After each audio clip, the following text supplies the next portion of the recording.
Killer whale, a name to strike terror into seafarers in all the oceans of the world. The Romans called it orca, as indeed do some modern naturalists, trying to avoid calling it killer. But the word still means what the Romans meant by it: the demon from hell. It's really a dolphin, the largest of its group. A male can weigh up to 8 tons. The killer is no respecter of sizes. Sailors have often reported packs of them attacking great whales. Here, in a unique piece of archive film, a blue whale is harassed and mortally wounded in Baja, California.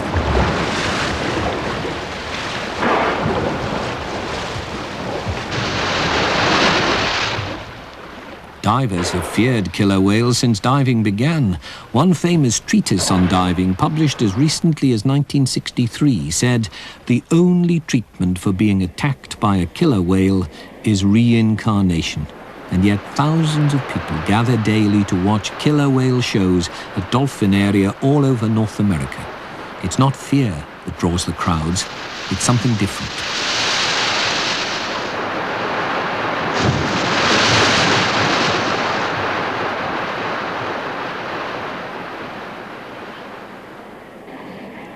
This little girl is deaf. She communicates in sign language, and what she is saying with her right hand is, "I love you."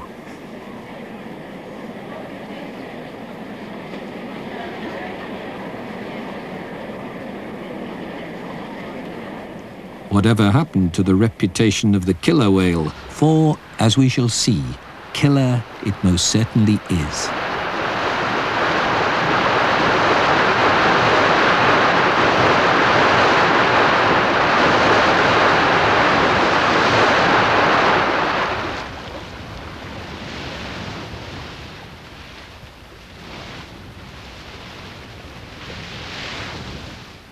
The transformation in public opinion from I fear to I love can be dated to a Canadian television news bulletin in July 1964. A killer whale had been shot to serve as the model for a life-size sculpture for Vancouver Aquarium, but it didn't die. Instead, it was towed by a line attached to a harpoon in its back to Vancouver Harbour and held captive in a makeshift pen. People were amazed at its docile behaviour. Thousands visited the harbour to gaze at the whale circling in the pool. Some wag named it Moby Doll. After 55 days, she began to feed, taking 200 pounds of fish a day laced with vitamin pills. Moby Doll was by then an international figure. The aquarium director, Dr. Murray Newman, was the scientist in charge. And she's making various sounds which you're recording. Could you give us a listen to these? Yeah, certainly. These were made with a hydrophone in the water.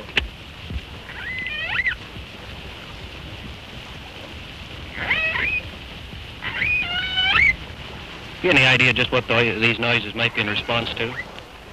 Oh, they may be curiosity on the part of the whale. They might be a sign of nervousness on her part, or she may be calling out into the water for others of her kind.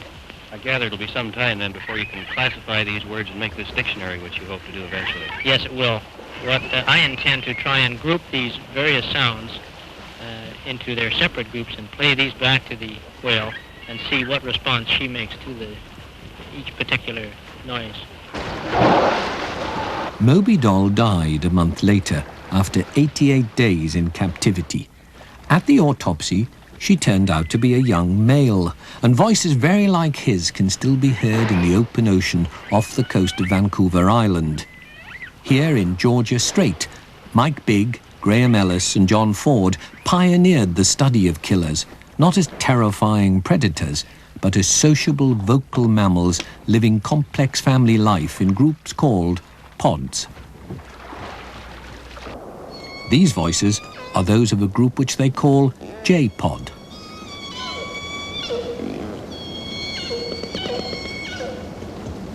Each pod has its own dialect, a distinctive set of calls.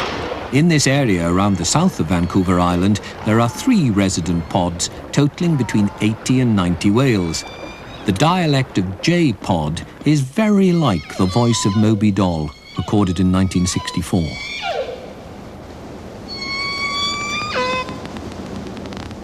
A pod has a repertoire of about a dozen calls. A call started by one animal is usually taken up and repeated by the others. Although we are little nearer than Dr. Newman was to understanding the killer's language, we can recognize their dialects. This is where Moby Doll was harpooned over 20 years ago, and this is his surviving family.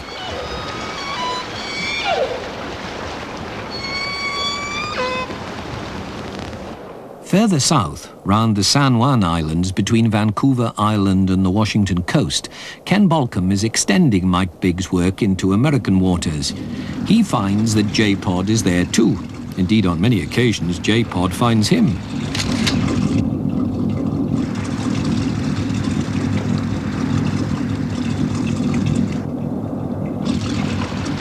The home range of this pod is 200 miles long, and the whales make a full circuit about every 10 days. In many ways, it's an ideal pod to work with. It's regularly present and quite exceptionally tame.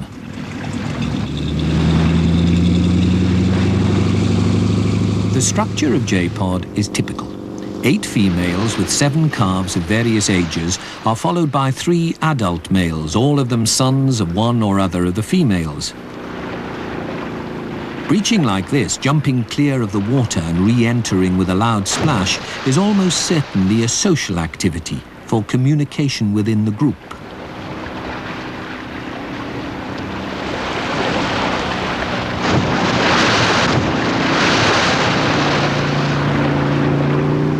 The crash is audible for miles underwater. By constant following, Bolcom was able to photograph and name all the members of the same 3 resident pods, identifying them by the shape of their fins and any scars on their grey saddles. His photographs were used in a directory to enable others to join in the work, though accurate identification is difficult without long experience.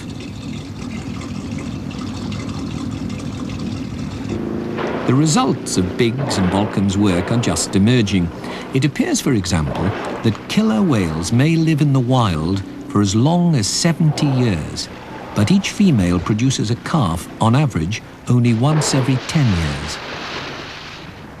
The whales have their favourite fishing grounds where the salmon congregate in dense shoals. They know this stretch of water intimately, all the way from Washington into the Canadian waters, where they are watched by John Ford and Mike Bigg. There seems to be no territorial division between the pods. They usually fish as a family group, but at other times they gather together in a superpod with as many as 90 members.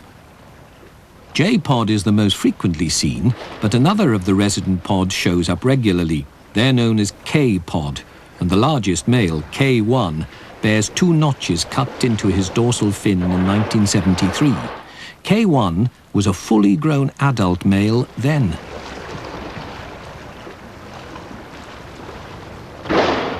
All along Haro Strait, between the San Juans and Vancouver Island, pleasure craft and cliffs alike provide a grandstand view of the whales as they pass. Whale watching has become a regular pastime in these parts. Many of the watchers contribute to Bolcom's work by reporting whale sightings among the islands.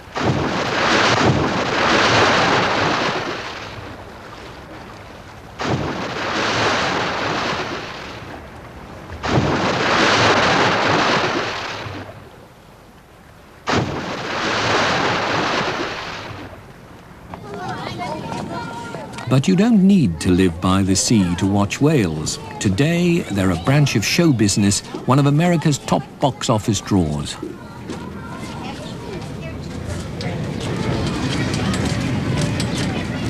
Opinions differ about the rights and wrongs of keeping killer whales in captivity as part of a commercial operation. Among the family parties in the razzmatazz, the whales are being used, some would say exploited, to provide entertainment. But there is more to it than that. The centerpiece of the Sea World is Shamu Stadium, the biggest of its kind in the world. Here, crowds gather to watch the killer whales put on their show several times a day. It's noisy and exciting, a demonstration of the grace and power of these huge animals. As well as enjoying the spectacle, the audience admires the patience of the trainers and wonders how it's done.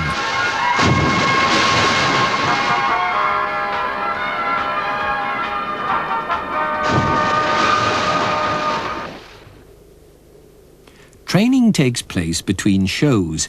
It's not a matter of material rewards, nor is there any use of force. Whale trainers soon learn that whales are too intelligent to take bribes, and too big to take orders. The whales are not rewarded by being given fish. They have all they want to eat all day. Their reward is the cheerful and sometimes strenuous interaction which they enjoy with their trainers, like a big dog with a human family.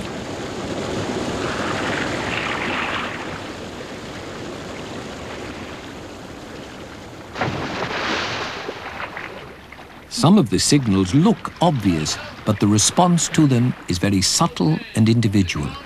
If you or I gestured like this to one of these whales, it would understand perfectly what we wanted and probably do nothing. The whale will respond actively only to a signal from someone it knows and trusts.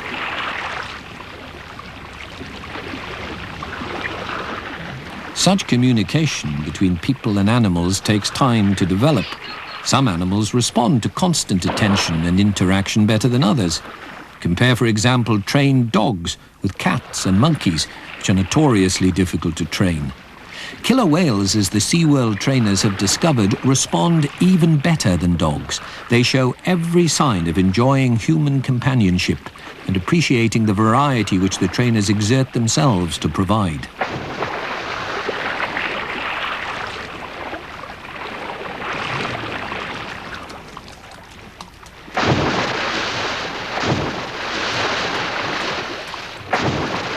There are 5 different types of activity session every day, including play and exercise, socializing with the individual trainers, and learning. They're offered in a random order. The whales are kept alert and entertained partly because they don't know what to expect.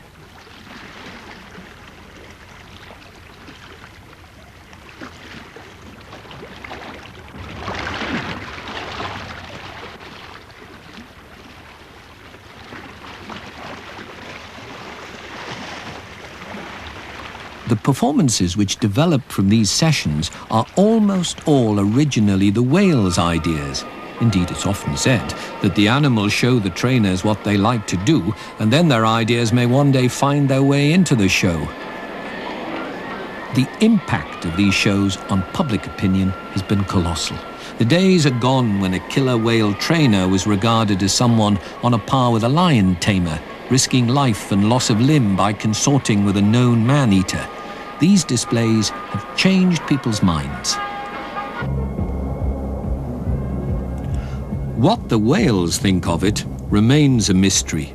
Are they tormented prisoners, slowly going insane in the echoing confines of their pool, as some people argue?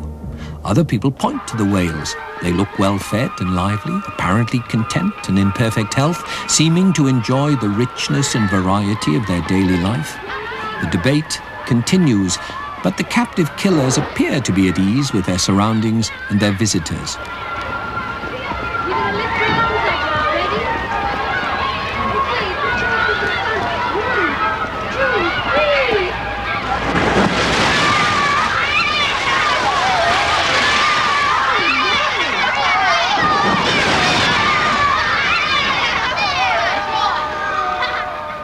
The shows which emerge from the daily training and interaction sessions are what draw the crowds.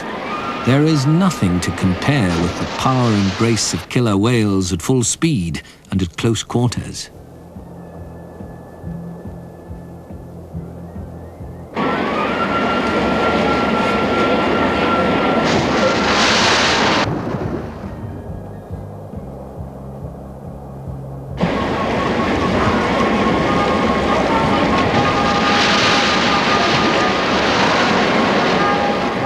No 2 shows are the same.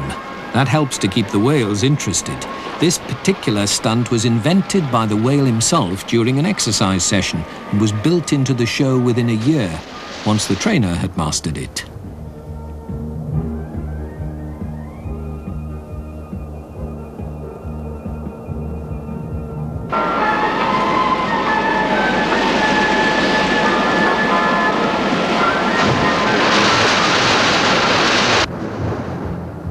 All the stunts, or behaviours as they're called, come from natural behaviour, such as might be seen any day in the wild.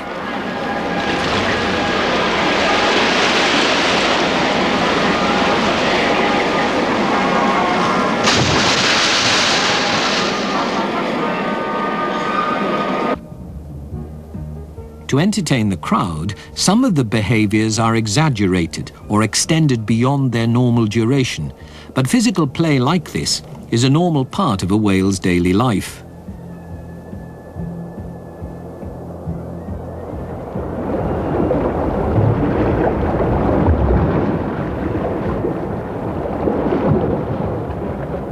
In the wild, looking round above the surface is called spy hopping.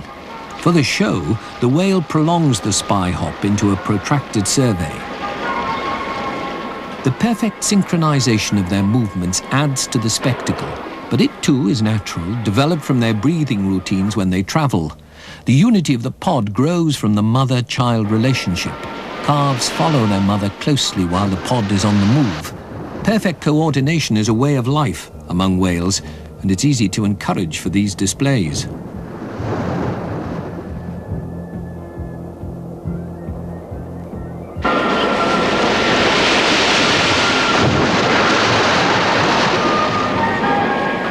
Whale shows like this, featuring healthy, well-cared-for animals in spacious surroundings, have converted humanity from fear of whales to respect, even love. But at SeaWorld, they've produced an unexpected bonus.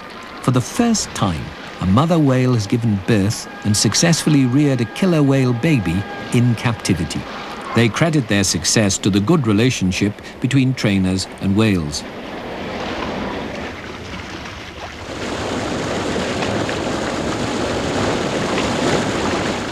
In learning to entertain the whales in their keeping, the trainers have found that spray is much appreciated. The killer turns out to be a sensual animal with thin, sensitive skin which responds to gentle contact. It seems to enjoy the hosepipe, much as a cat enjoys being stroked.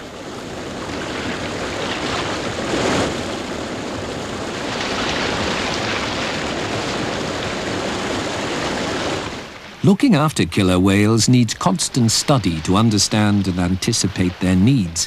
When Candu, one of the SeaWorld females, became pregnant, the trainers spent 6 months teaching her to present her mammaries whenever she was touched in the right place, as she would be by the baby when feeding it. Captive whales had given birth before, but in every case, the calf had died because the mother couldn't or wouldn't feed it.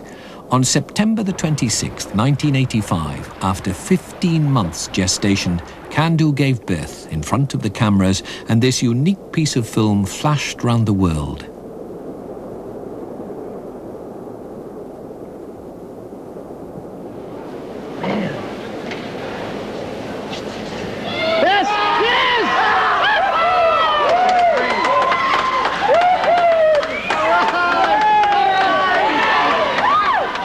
The calf was named Baby Shamu after her father.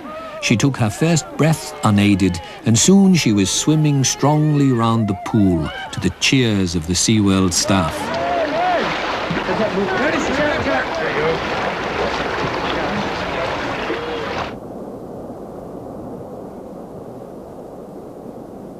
With another female in close attendance, just as in the wild, Candu was evidently relaxed and confident enough to feed Baby Shamu from the start, as she'd been taught. Before her first birthday, Baby Shamu was taking part in the public display along with her parents.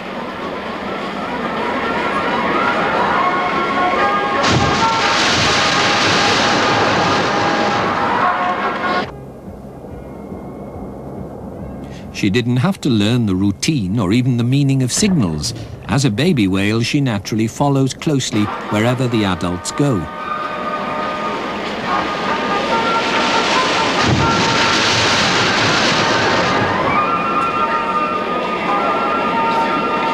From a business point of view, Baby Shamu is undoubtedly a monumental asset. She is the star of the show. But she's more important than that. She demonstrates that it is possible to breed and rear killer whales in captivity. As more and more countries bow to public opinion and refuse to allow killer whales to be captured in their waters, captive breeding will become essential if shows like this are to continue.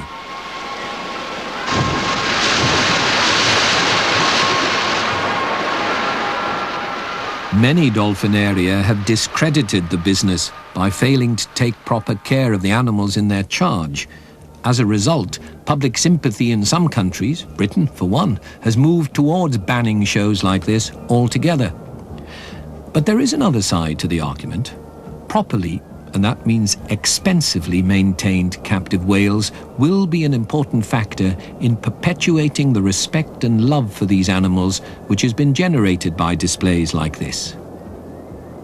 The survival of wild whales depends on public opinion, and people respond more positively to pleas on behalf of an animal which they feel they know. The whales in the shows here and in other well-maintained dolphinaria have been called ambassadors for their species.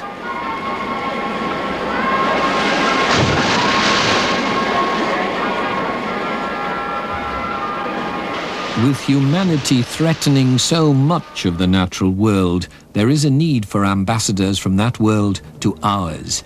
It's arguable that animals should be born into the diplomatic service rather than forcibly recruited from outside. The good that such ambassadors have done is clearly visible in one magical site in Western Canada.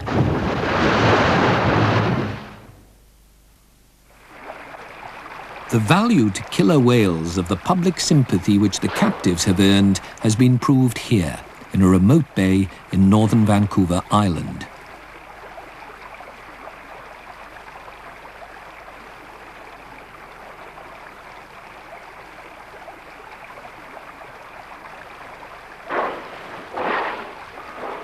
Near the bay, called Robson Bight, is a small cove known to whale scientists as the Rubbing Beach.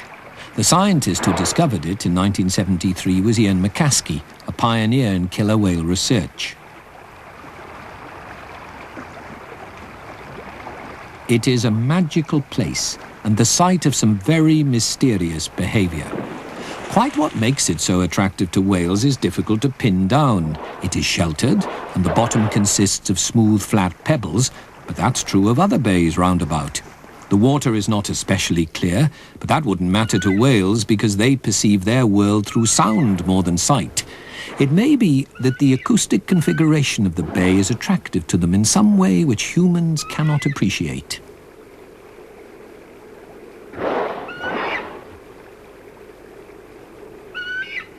Some drop in when they happen to be passing, and others come in from far away, making a beeline for the cove. All of them, when they arrive, rub themselves luxuriously against the smooth pebbles of the bottom. Underwater, their ghostly shapes glide out of the gloom with leisurely but deliberate movements.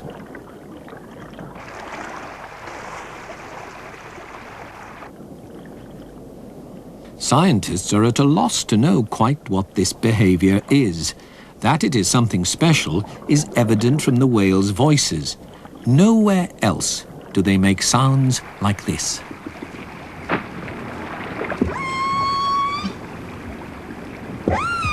The Rubbing Beach is one of only 3 places where a wild whale has been seen to give birth. The others were similarly isolated coves, one near here and one in the San Juan Islands. But the isolation of Robson Bight is coming to an end.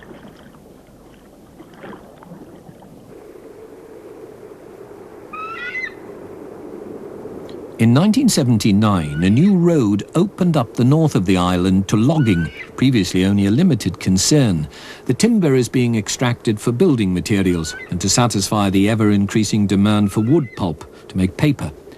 Clear-felled hillsides nearby are a grim indication of what might happen to Robson Bight if the valley above it were to be logged. Already, the unique sounds which killer whales make while they are rubbing themselves have a continuous background of noise, the sound of the propellers of the logging boats making their way to the sawmills. Suddenly, it became urgent to protect the Rubbing Beach before the time ran out. Public opinion took a hand, and the seashore is now protected. There is a plan, soon to become law, to prohibit logging for 2 miles on either side of the rubbing beach and for a 1/4 of a mile inland. Now the scientists will have more time to find out what this place means to the whales. Their behavior is most unusual, but its significance is not at all clear. Some whales visit the beach alone, but most come in groups. Perhaps it has some social function. Explanations have ranged from the hygienic to the mystical. The whales might simply be grooming themselves, using the comfortably smooth pebbles to remove parasites from their thin and sensitive skins.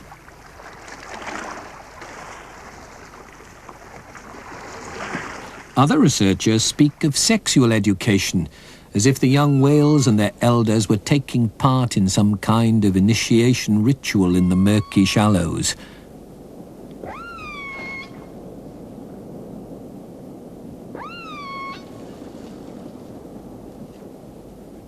There is evidence of a sexual content to the whales' activities here, but nobody has yet come up with a fully convincing account of what they are doing. Whatever it is, though, the reprieve of the rubbing beach is a victory for whale scientists, for whale lovers, and of course for the whales themselves.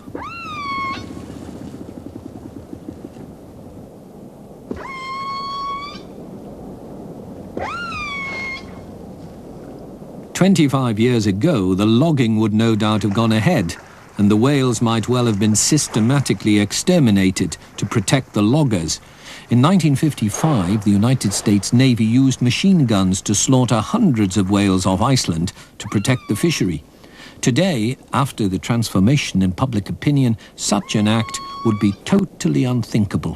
What would once have been seen as an ominous gathering is now admired as a graceful underwater ballet.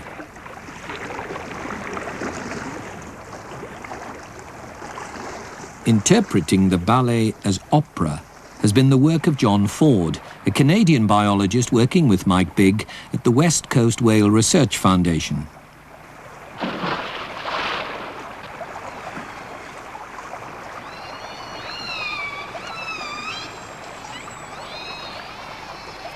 His analysis of the whale sounds has provided a mass of information not only about whale behavior, but also about the identity of the whales and the structure of their pods. Contact calls while the whales are traveling are unique to each pod.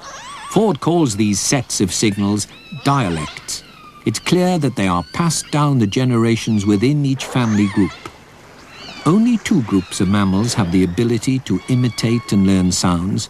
One is the dolphins, including the killer whale, and the other is humans. The intermittent clicking sounds made by all killer whales are used for echolocation, like a form of sonar. The whale's massive brain is largely dedicated to interpreting the echoes of these clicks from underwater objects, including its prey.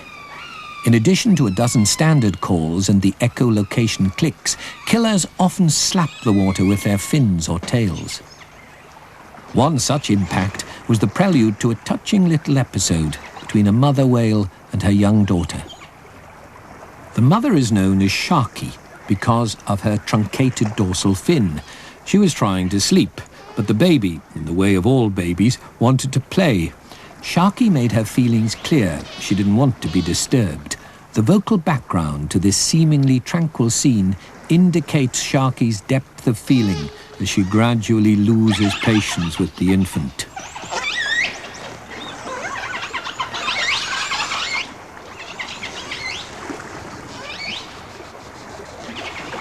Child guidance experts tell us that we shouldn't worry about children getting enough rest. They will always take the sleep they need. Weary parents, including Sharky, might well argue that the children take the sleep the parents need as well.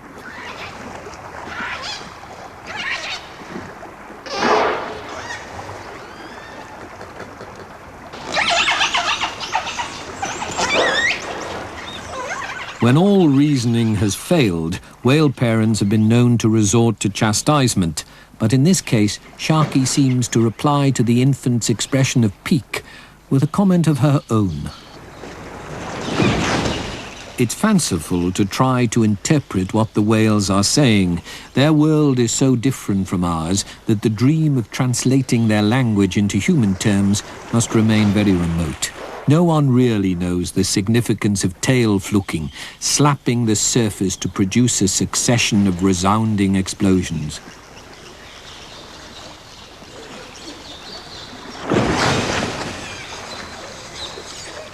In Sharky's case, it looks like an expression of emotion.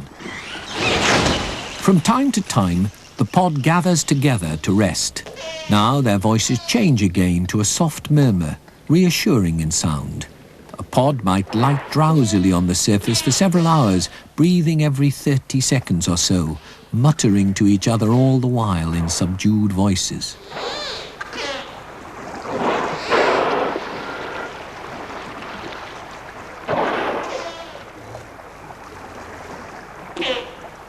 At regular intervals, the whole pod dives, swimming slowly underwater in line abreast for 5 minutes at a time. The dreamy calls seem to coordinate these dives, keeping the pod close together at all times. But why this togetherness is important to an animal with no natural enemies is another of the killer whale's mysteries.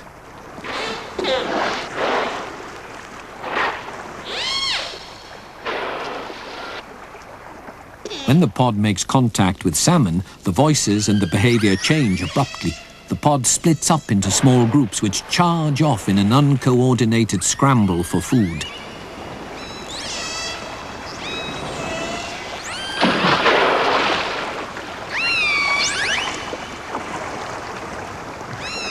The calls may simply be excitement, or they may also serve to keep the whales in contact with each other. Individuals can wander miles from the group in the exhilaration of the chase.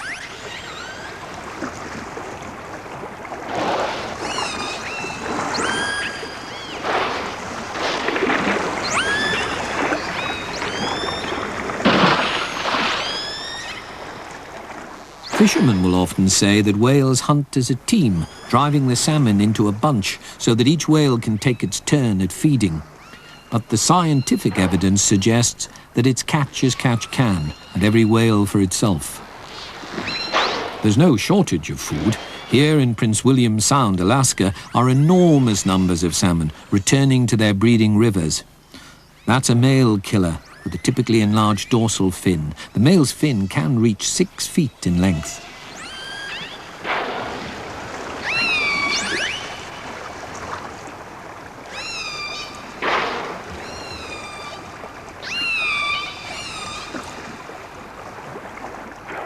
On the surface, the sound is silent, but underwater it's alive with the calls of feeding pods and the buzz and rattle of their sonar.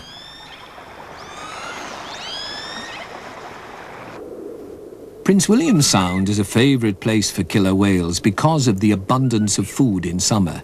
It's a vast sheltered inlet dotted with mountainous islands, most of it deserted, save for small fishing harbours and a few Indian villages.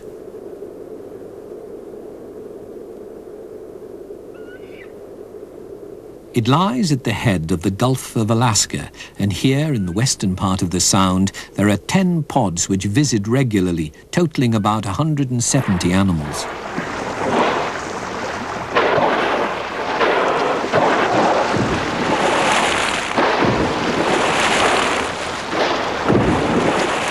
Some pods seem to spend the whole summer in the Sound, but others visit only briefly.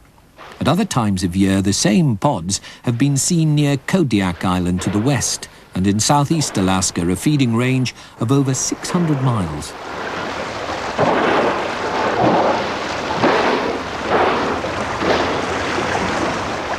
The work of following and photographing the Alaskan whales led to the identification of some true residents, pods which are seen year after year in the same small areas of the Sound. Like the killer whales further south, they keep in contact as they travel, not only by calling, but physically as well.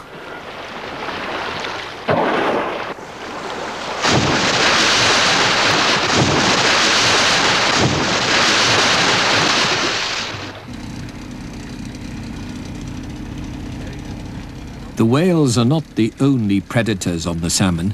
During the short summer season, the fishing boats are out in force. Seine net fishermen seem to have no trouble from whales, but long liners have seen them taking fish from their hooks. Faced by competition, they fight back. The white notch in the leading edge of this dorsal fin is a bullet hole. Evidently, the great transformation of human attitudes towards killer whales is not quite complete.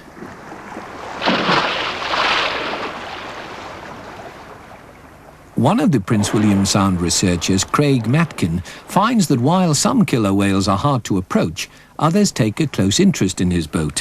One young female, nicknamed Bubbles, pays frequent visits whenever Matkin is passing.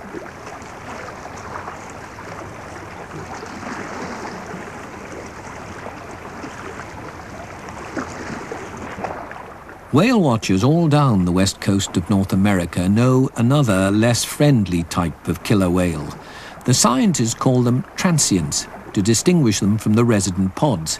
Transients appear only fleetingly in other parts of the killer's range, but in Alaska they are seen in 1/3 of all whale encounters. They're known to differ in several ways from the sociable fish-eating residents. For one thing, their small groups travel almost silently. Their voices, if they call at all, are distinctly different from the residents, but most of the time they move without calling, for a very good reason. They feed primarily on other marine mammals. Their main prey has ears. Typically they sneak round headlands, searching bays for unwary seals. They can cover large distances. One pod was seen in Alaska in June, and in the San Juan Islands, nearly 800 miles away, only 3 months later. Transients reveal another side of the killer whale's Jekyll and Hyde character. Here in Baja, California, a group of them were seen attacking a young blue whale, a violent and bloody scene often reported, but never before seen on television. Some scientists wonder whether they may not even be a different subspecies of whale.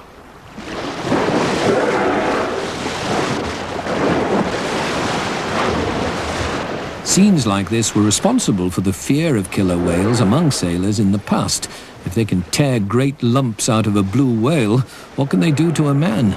But the fact remains that there has never been a properly documented deliberate attack by a killer whale on a human being. However, residents as well as transients will capture and eat marine mammals if fish is in short supply, and in the most spectacular way.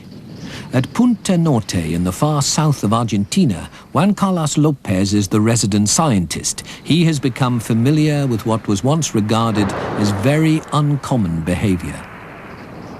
The whales patrol the water's edge in search of fish.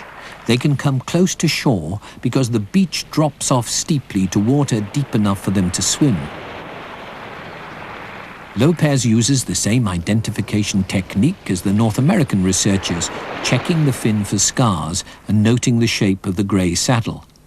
For most of the year, he records the comings and goings of a few small pods of whales, observing their feeding habits and their breeding success.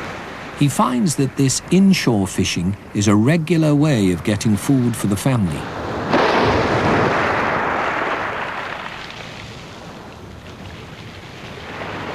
This particular family group is here throughout the year. It has 3 members, a female with a calf and a large adult male with a slightly curved fin. The male comes inshore to hunt, while the other 2 wait a quarter of a mile offshore. Periods of cruising along the beach alternate with violent activity as the whale locates his prey.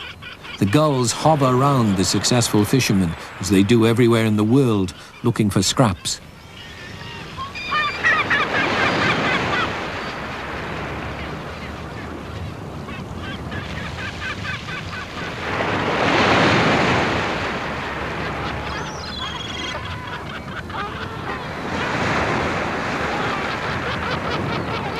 Occasionally, a fish sprints for safety right into the surf, followed by the whale.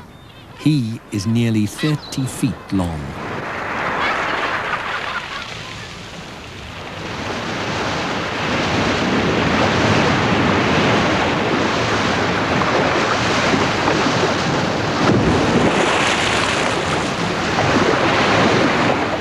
Nearby sea lions are untouched but visibly alarmed. The steep beach and the strong surf make it relatively easy for the killer to inch back into its element. Once there, it resumes fishing, but it has been very close to a form of food which is more nourishing and easier to catch than fish: sea lions and their young. This is how predators learn to take new prey. The shape of the beach at low tide is going to be very important in what happens next. The reef of beach rock is split in one place by a deep channel, which leads all the way up to the high tide mark at the edge of the shingle beach. At high tide, the sea lions are perfectly safe when they swim over the rocky shallows.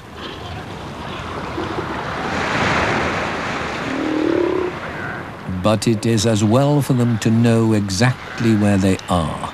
If they drift over the channel or sit in the surf at its head, the killer whale's sonar will detect them.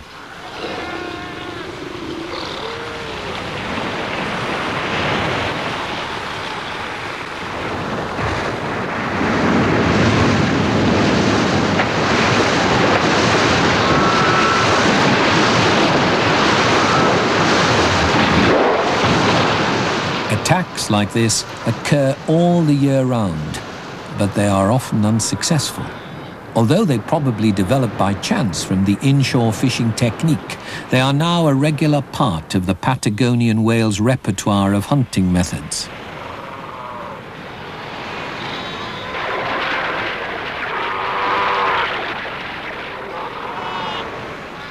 The peak of their success is in March and April, when the growing pups are becoming adventurous but are still naive.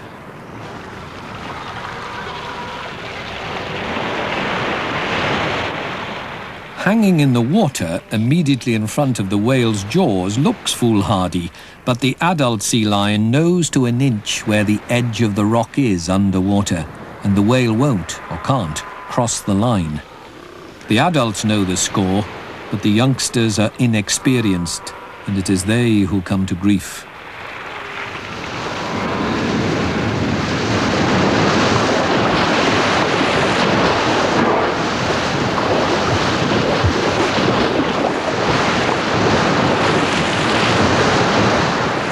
The one authenticated attack by a killer whale on a human happened to a surfer in California.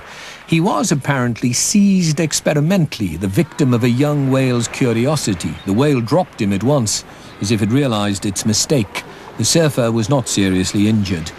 These sea lions are not taken by mistake. The whales know what they are.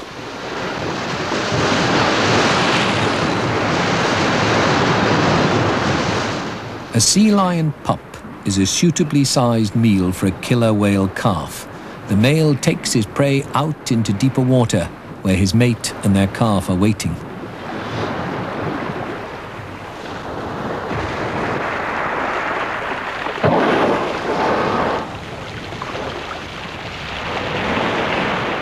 Sometimes the female comes inshore as well, but it's the male which does most of the hunting, several times a day during the sea lion's breeding season.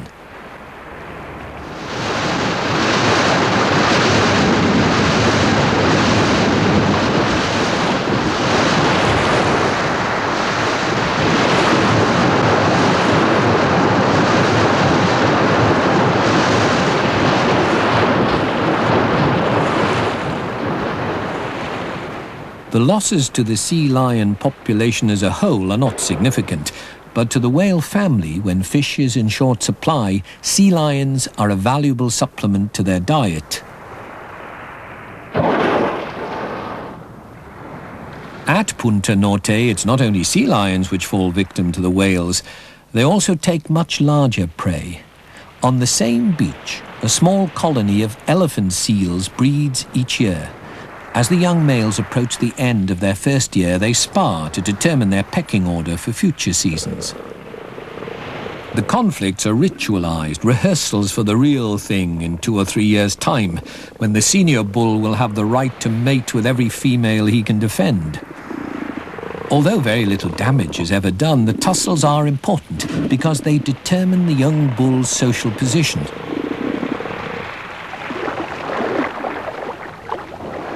They also tend to distract his attention from immediate events, like his position on the beach.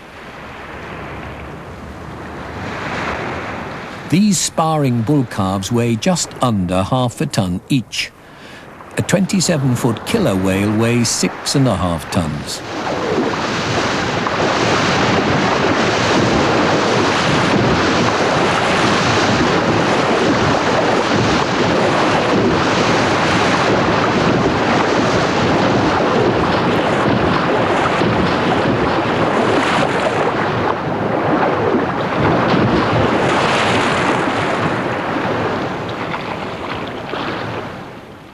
Here's the attack again, slow down this time.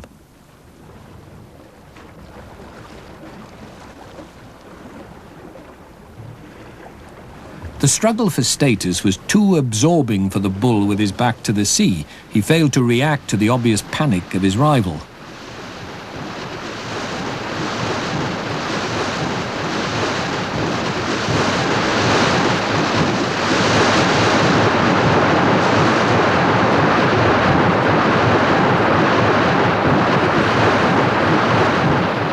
The male carries the still living seal out to his family, 400 yards offshore. Lopez's observations suggest that the young whale is often given the seal to kill as part of its training for life in these waters.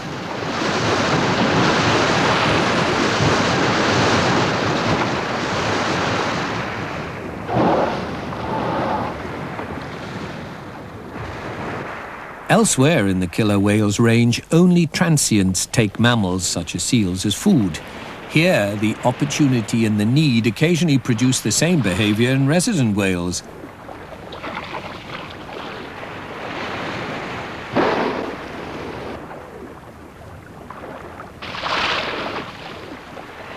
The gulls and giant petrels gather round the kill like marine vultures.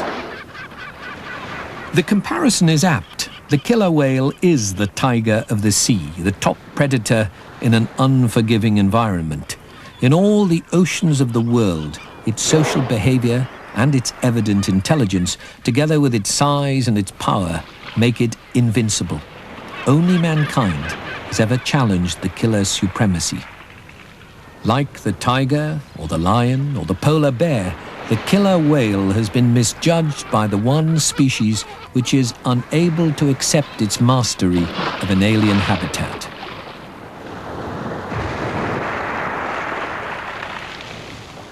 But as the young whale rises to take the prey its father has provided, it is growing up into a generation of whales which has won the understanding and the protection of our species, which only a short while ago was killing the killers out of misplaced fear. The human race owes much to Moby Doll for our new understanding of the killer whale, and the race of whales owes the captives, their ambassadors, even more. We consider our understanding new, but it is old among humans. The people who know the killer whale best, the American Indians of the Pacific Northwest, have respected it and regarded it as an ally for thousands of years. One clan in particular takes the killer whale as its totem. They tell this story. Naat Slaney was a great and respected hunter who liked to go hunting with his 3 brothers-in-law. The brothers were jealous of his success. They left him on a reef to drown when the sea came in. The youngest brother didn't want to leave him, but he was unable to help. A loon appeared and took Naat Slaney to a secret world inside the reef. There were people there who put him in a bubble to drift safely ashore. Naat Slaney's wife was sent for and told to bring his tools to him in secret. He carved a mean-looking monster, which he called Keet. I have carved you to avenge a wrongdoing. 3 men will be in a canoe. Kill the 2 bad ones. but spare the youngest. The killer whale executed the two brothers and swam the youngest back to shore. Naatslane then ordered Keat never to harm man again and let him loose into the sea.